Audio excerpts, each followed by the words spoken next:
Hola chicos, ¿cómo están? Soy la profesora Karina y en este video vamos a revisar el contenido de la última guía de física número 8, que tiene como objetivo comprender y aplicar conceptos de corriente y voltaje a circuitos en serie y paralelo. Les cuento que con esta guía estamos finalizando la unidad número 1 de electricidad y se habrán dado cuenta algunos que no alcanzamos a ver el tercer tema, que era la relación entre electricidad y magnetismo, porque decidí que lo vamos a cambiar para el electivo. Así que en física común vamos a quedar hasta este punto y vamos a abordar en la siguiente unidad un contenido que tiene que ver con un repaso de primero medio para prepararnos para la prueba de transición, todos aquellos que van a dar la prueba de ciencias.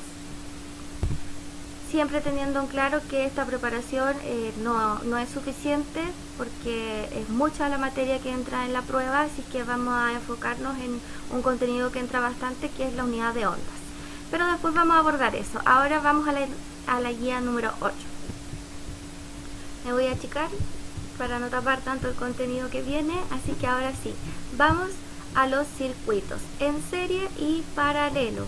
Estos son los tipos básicos de circuitos, pero no perdamos de vista que es súper importante que conozcamos la base de los circuitos, porque es a partir de la base en que nosotros posteriormente podríamos en un futuro comprender cómo son los circuitos que más nos afectan en nuestra vida. Los circuitos domiciliarios, toda esta instalación eléctrica está compuesta de estos dos circuitos básicos, pero de manera mucho más compleja. Una placa electrónica como la que tenemos acá y encontramos en los distintos artefactos eléctricos es un circuito también. Un chip, un microchip, si nosotros pudiésemos ampliar ese pequeño chip, veríamos una serie de circuitos creados con materiales químicos mucho más específicos, más chiquititos para que puedan existir aquí adentro, pero el funcionamiento serie y paralelo es igual para todos, y por eso es muy importante que ustedes lo conozcan desde ya, por si alguien se quiere dedicar a esto en el futuro. Uno nunca sabe. Como vimos en la guía, entonces, circuito en serie, dos resistencias conectadas una seguida de la otra. Circuito en paralelo, dos resistencias conectadas una frente a la otra y a través de dos caminos distintos que salen del mismo camino de la batería, pero se separan en estos puntos. Perfecto. Las bombillas aquí son las ampolletas o las resistencias. La fuente puede ser una pila, un generador, el enchufe, etcétera, todo lo que hemos conversado, ¿ya? Y el interruptor es solamente para encender o apagar el circuito. Recordamos entonces, la pila nos entrega la diferencia de potencial o el voltaje para que nuestro circuito funcione. Le da la energía, el empujón a esos electrones para que se muevan y nos formen la corriente eléctrica que va a estar circulando aquí. De la misma manera en el circuito paralelo que en serie, pero estas características van a cambiar dependiendo de cómo estemos conectando las resistencias. Podemos tener ampolletas completamente iguales y si las conectamos en serie van a tener ciertos valores de voltaje y corriente, y si las conectamos en paralelo esos valores van a ser diferentes. Entonces vamos a ver con un ejemplo de resistencias que son las mismas, que conectamos de distinta forma y cómo va cambiando el voltaje y la corriente.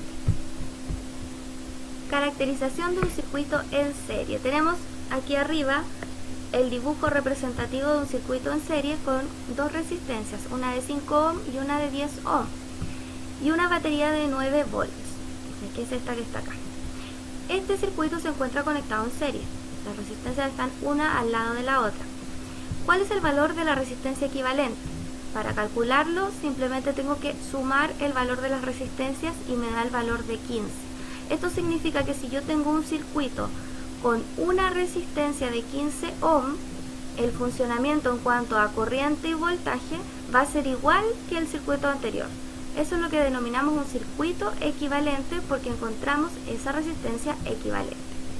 Entonces esta estrategia de la resistencia equivalente es simplificadora de circuitos. O sea, podemos, ustedes si averiguan, existen circuitos mixtos que van mezclando serie y paralelo, y nosotros podemos ir simplificando esos circuitos con estas resistencias equivalentes para que sea mucho más fácil calcular sus valores de voltaje y corriente. En el caso del valor de la corriente eléctrica, lo que tenemos que hacer es ahora tomar esta resistencia equivalente y aplicar la ley de Ohm. Conocemos R, no conocemos la corriente eléctrica y conocemos el voltaje del circuito, que es el que nos da la batería. Entonces reemplazo, primero despejo, ¿cierto? La I, la corriente, y ahora reemplazo y encuentro el valor. La corriente eléctrica sería 0,6 amperes. Luego podemos analizar el valor del voltaje en cada resistencia. En este circuito el voltaje se va a repartir en cada resistencia, pero no se reparte de igual manera porque aquí las resistencias no son iguales. Una vale 5 y la otra 10. Entonces tengo que calcularlo para las resistencias utilizando la ley de Ohm y cada una de ellas. Para la resistencia 1 utilizo la ley de Ohm, el voltaje es la corriente por la resistencia y calculamos anteriormente que la corriente es 0,6. La multiplicamos por 5 y nos da el valor de 3 volts. En el caso de la resistencia 2, la corriente también es 0,6 amperes, dijimos que era la misma, la multiplicamos por el valor de la resistencia 2 que es 10 y nos da 6 volts. Nos damos cuenta aquí que si sumamos estos dos valores nos da como resultado el valor que está entregando la fuente. O sea, el voltaje se repartió de esta manera, 3 y 6 en cada una de las resistencias. Revisemos ahora lo que ocurre con las mismas resistencias pero conectadas en paralelo. Bueno, en este circuito tenemos una resistencia frente a la otra, manteniendo la conexión paralela que habíamos dicho. El valor es el mismo, así que vamos a analizar sus cantidades físicas. ¿Cuál es el valor de la resistencia equivalente? Para calcular esto teníamos dos opciones. Vamos a utilizar una de ellas reemplazando simplemente los valores con la resistencia. R1 y R2 es 5 y 10, los coloco aquí multiplicándose y abajo sumándose. Cuando calculo esto, que lo puedo hacer manualmente o con la calculadora, me da como resultado 3,3.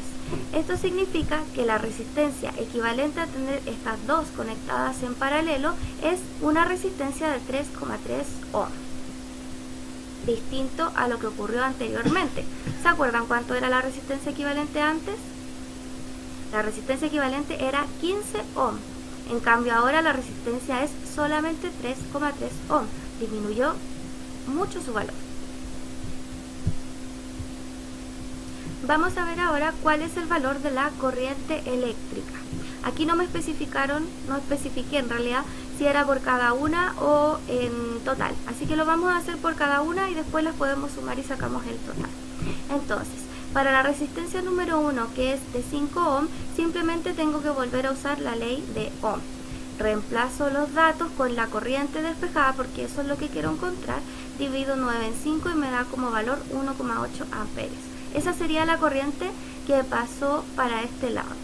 Luego vamos a calcular la que pasa hacia el otro lado con la resistencia de 10 ohm. En el caso de la resistencia de 10 ohm, la corriente es 0,9 amperes.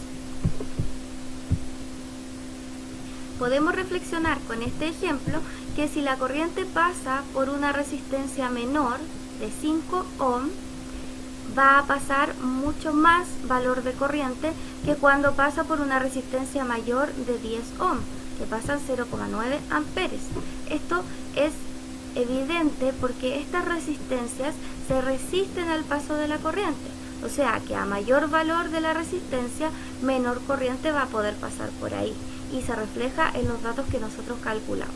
Entonces la corriente total en este circuito es de 2,7 amperes. ¿Se acuerdan cuánto era en el circuito anterior? En el circuito anterior calculamos que la corriente total era 0,6 amperes. Entonces en el circuito paralelo tengo una corriente total mayor de 2,7 amperes en comparación con el circuito en serie, que tengo una corriente total de 0,6 amperes. Si conecto las resistencias de diferente manera, voy a tener distintos valores de corriente. Ahora, los voltajes, ¿qué pasó con eso? Las resistencias están conectadas a un voltaje menor si las conecto en serie, en cambio si las conecto en paralelo, las resistencias están conectadas al mismo voltaje de la fuente. En el PPT les dejo un resumen de las estrategias para resolver las preguntas. Si quieren ustedes lo pueden anotar en su cuaderno, qué es lo que tengo que hacer para calcular la corriente, qué es lo que tengo que hacer para encontrar el voltaje, cómo calculo la resistencia equivalente y cómo es la corriente total en el circuito. Bueno, chiquillos, me despido, espero que estén muy bien, cuídense, ya están muy difícil la situación hoy día, así que los queremos a todos sanitos. Si se enferman también tengan siempre vibra positiva, que se van a recuperar, y sus seres queridos también, así que mucho ánimo y nos vemos en la siguiente guía y siguiente video.